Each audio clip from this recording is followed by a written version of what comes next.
30 जून 2018 दिल्ली शहर के अंदर एक इलाके बुरारी में वो वाकया हुआ जिसके बारे में कोई सोच भी नहीं सकता था।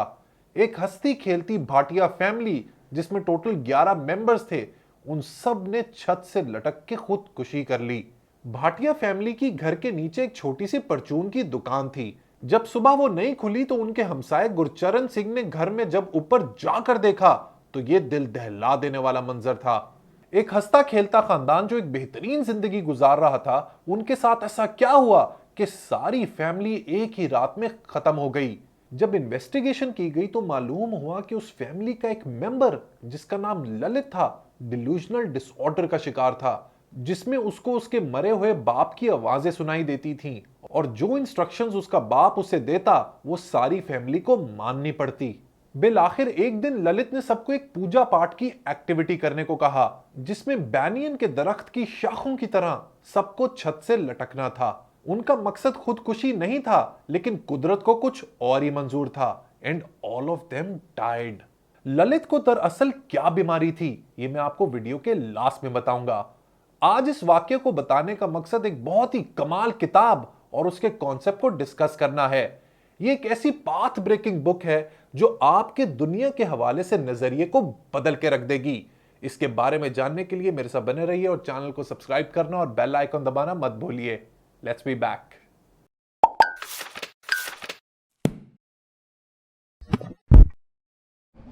वेलकम बैक दोस्तों। नसीम निकोलस तालिब एक लेबनीज अमेरिकन ऑथर हैं जिन्होंने अपनी 2007 में पब्लिश की गई बुक द ब्लैक स्वान से इंटरनेशनल फेम हासिल की। यही दोस्तों वो किताब है जिसने 2008 के फाइनेंशियल क्राइसिस को भी प्रिडिक्ट किया था। बेसिकली इस किताब की बॉटम लाइन ये है कि हम अपनी दुनिया में हर जगह लॉजिक और ऑर्डर ढूंढते हैं, चीजों के पीछे की रीजन जानना चाहते हैं। हमें लगता है कि हम डेटा और इंफॉर्मेशन से फ्यूचर को प्रिडिक्ट कर सकते हैं, लेकिन ऐसा नहीं होता। ब्लैक स्वॉन वो इवेंट्स हैं जिनके बारे में हम गुमान भी नहीं कर सकते, चाहे जितना मर्जी एनालिसिस कर लें। They have low predictability yet large impact. Bhatia family की ही एग्जांपल को ले लें। एक ऐसी फैमिली जिनके यहां उनकी मौत से सिर्फ 10 दिन पहले बेटी की शानदार मंगनी हुई थी। कौन प्रिडिक्ट कर सकता था कि ये पूरी फैमिली अगले 10 दिन के बाद कितना बड़ा स्टेप ले लेगी। उनके हमसाए और दोस्तों यारों को लगता था कि ये लोग एक बेहतरीन जिंदगी गुजार रहे हैं, लेकिन किसको मालूम था कि पिछले 11 साल से ललित साइकोसिस का शिकार है और उसने अपनी पूरी फैमिली की सोच को अपने जकड़े में लिया हुआ है। भाटिया फैमिली की डेथ्स भी एक ब्लैक स्वान इवेंट है, क्योंकि किसी भी किस्म की डेटा क्रंचिंग ऐसे इवेंट को प्रिडिक्ट नहीं कर सकती। इसी तरह first world war, rise of Hitler, 9/11 का वाकया and most recently corona virus वो इवेंट्स हैं जो ब्लैक स्वान की कैटेगरी में फॉल करते हैं। नसीम तालिब लिखते हैं कि वेस्टर्न ऑस्ट्रेलिया में ब्लैक स्वान की डिस्कवरी से पहले सारी दुनिया को यह लगता था कि स्वान्स व्हाइट ही होती हैं। इनफैक्ट व्हाइट कलर होना उसकी डेफिनेशन का हिस्सा था, लेकिन ब्लैक स्वान को दरियाफ्त करते ही एवरीथिंग चेंज्ड। इसी लॉजिक और फिलॉसफी की बेसिस पर उन्होंने ये पूरी किताब तरतीब दी है। आए इसके कुछ क्रिटिकल पॉइंट्स को डिस्कस करें। नसीम तालिब का कहना है कि हमारी जिंदगी एक ब्लैक स्वान इवेंट की तरह है जिसमें कोई प्रिडिक्टेबिलिटी और प्लानिंग नहीं।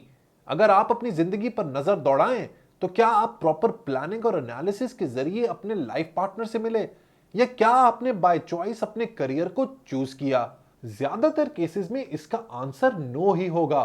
ब्लैक स्वान लॉजिक ये कहती है कि it is the unexpected which shapes our lives.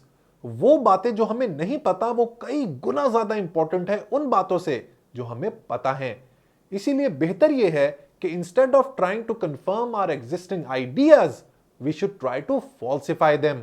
यानी कि जब भी हम फ्यूचर को प्रिडिक्ट करने की बात करें या किसी भी मामले के बारे में अपनी अंडरस्टैंडिंग को बेहतर करना चाहें तो अपनी एग्जिस्टिंग इंफॉर्मेशन को क्रिटिक करें और कुछ ऐसा तलाश करें विच इज एन आउटलायर, जिसके बारे में पहले किसी ने नहीं सोचा।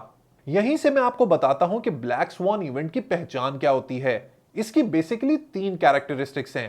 पहली ये कि इट इज एन आउटलायर, यानी कि नॉर्मल से हटके, इट डिविएट्स फ्रॉम द नॉर्म।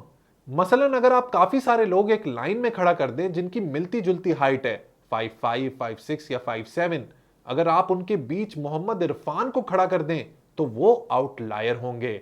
दूसरी पहचान यह है कि black sworn events have extreme impact. ये इवेंट्स कभी कभी आते हैं, प्रेडिक्टेबल नहीं होते, लेकिन इंपैक्ट बहुत बड़ा होता है। नेगेटिव ब्लैक स्वॉन इवेंट्स का इमीडिएट इंपैक्ट होता है, जैसे कि अर्थक्वेक्स, 9/11, कोरोना वायरस। जबकि पॉजिटिव ब्लैक स्वॉन इवेंट्स को कई साल लग जाते हैं अपना इंपैक्ट दिखाने के लिए, जैसे कि टेक्नोलॉजिकल चेंज। तीसरी पहचान ब्लैक स्वॉन इवेंट्स की यह है कि they are explainable only after impact, यानी कि इन हाइंडसाइट आप उस इवेंट को एक्सप्लेन कर सकते हैं। जब तक वो इवेंट अकर नहीं होगा तब तक आप उसको एक्सप्लेन नहीं कर पाएंगे। इसीलिए ब्लैक स्वॉन इवेंट्स को प्रॉब्लम ऑफ इंडक्शन भी कहते हैं, यानी कि एक ऐसा मसला जिसकी जस्टिफिकेशन और रैशनैलिटी देना मुश्किल हो। नसीम तालिब का मानना है कि साइंस में इतनी तरक्की के बाद हमें लगता है कि हमें सब मालूम है, हम हर फिनोमेना को समझ सकते हैं। We tend to overestimate the extent of our knowledge and how efficient and effective we are, लेकिन ऐसा नहीं है। नसीम इसको ट्रिपलेट ऑफ ओपेसिटी का नाम देते हैं, जिसमें पहला पॉइंट है false understanding. We believe that we understand most of what is going on in the world then we actually do, यानी कि हमें लगता है कि हमें चीजों के बारे में बेहतरीन मालूमात और अंडरस्टैंडिंग है, लेकिन ऐसा नहीं होता।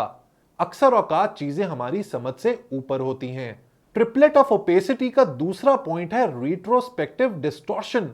इसका मतलब यह है कि जब भी एक इवेंट हो जाता है उसके बारे में हम एक स्टोरी क्रिएट कर लेते हैं और इसी को हम हिस्ट्री का नाम देते हैं। और तीसरा पॉइंट है over valuing fact, statistics and categories. I have already spoken about this. इसका मतलब यह है कि हमें लगता है कि डेटा और एनालिसिस के जरिए हम हर किस्म के कॉम्प्लेक्स सिस्टम को समझ सकते हैं, लेकिन जिंदगी में ऐसा नहीं होता। अक्सर औकात हमें ऐसे इंसिडेंट्स का सामना करते हैं जिनकी हमें समझ ही नहीं लगती, and they leave a high impact on our lives. इस कायनात में ज्यादातर impactful events linear path follow नहीं करते, रादर दे आर आउटलायर्स। ये इवेंट्स एकदम से आपके सामने आ जाते हैं और आप अनप्रिपेयर्ड होते हैं।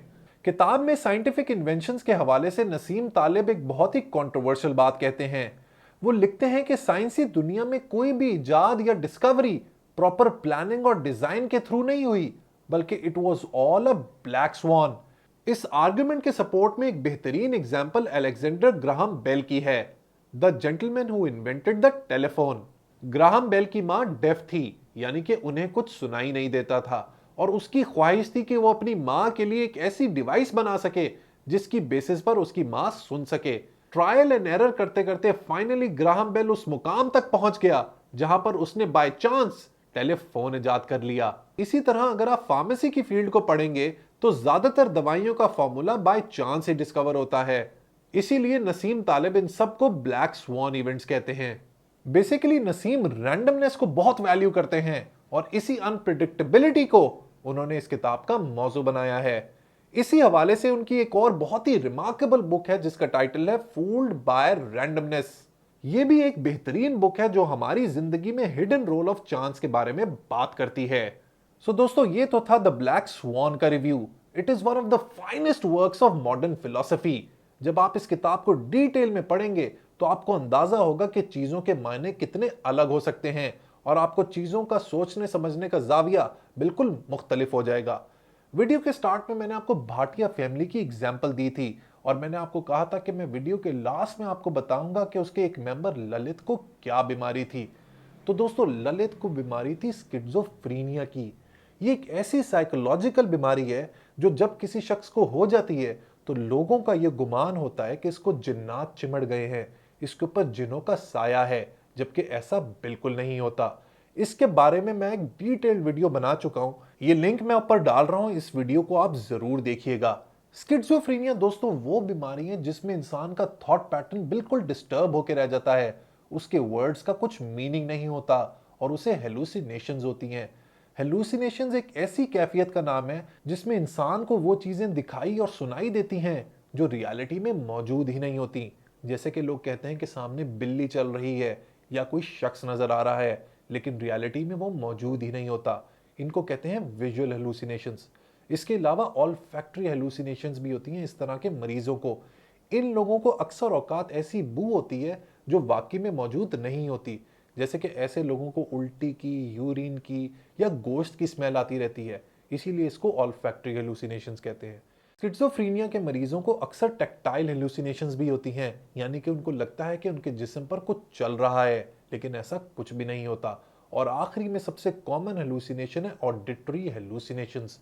अक्सर लोगों को कुछ आवाज़ें सुनाई देती हैं, उनके जहन के अंदर और जहन के बाहर, लेकिन दरअसल ऐसी कोई आवाज़ मौजूद नहीं होती और लोगों को लगता है कि इस पर जिन का साया है। इन तरह की चीज़ों का आपको मालूमात होना ज़रूरी है ताकि आप अपने आसपास ब्लैक स्वान इवेंट्स को आइडेंटिफाई कर सकें। मुझे फीडबैक सेक्शन में ज़रूर बताइएगा कि क्या आपकी ज़िंदगी में कोई ऐसा ब्लैक स्वान इवेंट हुआ है जिसके बारे में आपने सोचा भी ना हो, चाहे वो पॉजिटिव हो या नेगेटिव। वीडियो पसंद आई हो तो लाइक बटन ज़रूर प्रेस कीजिएगा। Until next time, let's read, learn, progress and self-actualize. Let's read Pakistan.